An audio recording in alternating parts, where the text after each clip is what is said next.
لمبے سفر کے بعد یوسف مصر میں پہنچ گیا۔ وہاں ایک آدمی فوتی فار رہتا تھا جو فرعون یعنی مصر کے بادشاہ کا بڑا حاکم تھا۔ فوتی فار نے یوسف کو اپنا غلام بنانے کے لیے خرید لیا۔ فوتی فار کے گھر میں جتنے کام اور ذمہ داریاں یوسف کو دی جاتی تھیں وہ انہیں بہت اچھی طرح سے کرنے کی کوشش کرتا تھا۔ کیا آپ کو معلوم ہے کہ بائبل مقدس میں اس کے بارے میں کیا لکھا ہے؟ یہ کہ خداوند یوسف کے ساتھ تھا۔ خداوند یوسف کو نہیں بھولا تھا اور وہ ہر کام میں یوسف کو کامیابی بخشتا گیا۔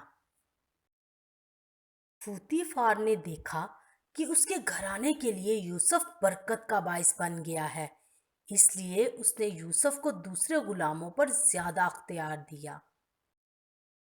اب یوسف دوسرے غلاموں کا انچارج بن گیا تھا۔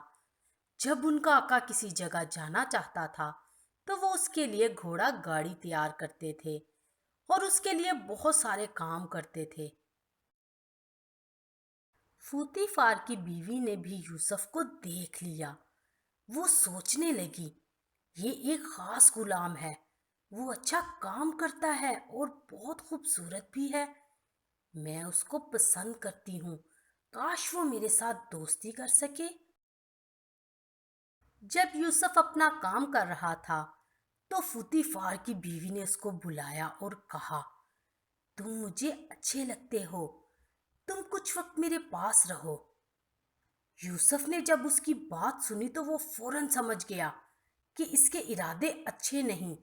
اس نے جلدی سے جواب دیا، نہیں نہیں، میں یہ نہیں کر سکتا، آپ میرے آقا کی بیوی ہیں، خداوند نہیں چاہتا کہ میں ایسا کروں، یہ اس کی نظر میں غلط بات ہوگی، میں ایسا نہیں کروں گا۔ فوتی فار کی بیوی بار بار ایسی باتیں کہہ کر یوسف کو تنگ کرتی تھی، لیکن یوسف انکار کرتا رہا کیونکہ وہ جانتا تھا کہ یہ بری بات ہوگی۔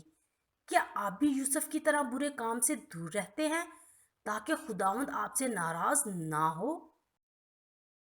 ایک دن جب دوسرے غلام باہر کام کر رہے تھے اور صرف یوسف گھر میں تھا تو فوتی فار کی بیوی نے اس کے پاس آ کر کہا، میرے ساتھ آؤ، اور پھر اس نے یوسف کا بازو پکڑ لیا۔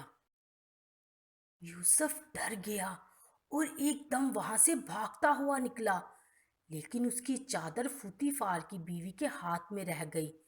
آپ کو بھی یوسف کی طرح برے کام یعنی گناہ سے بھاگنا چاہیے۔ فوتی فار کی بیوی بہت بری عورت تھی۔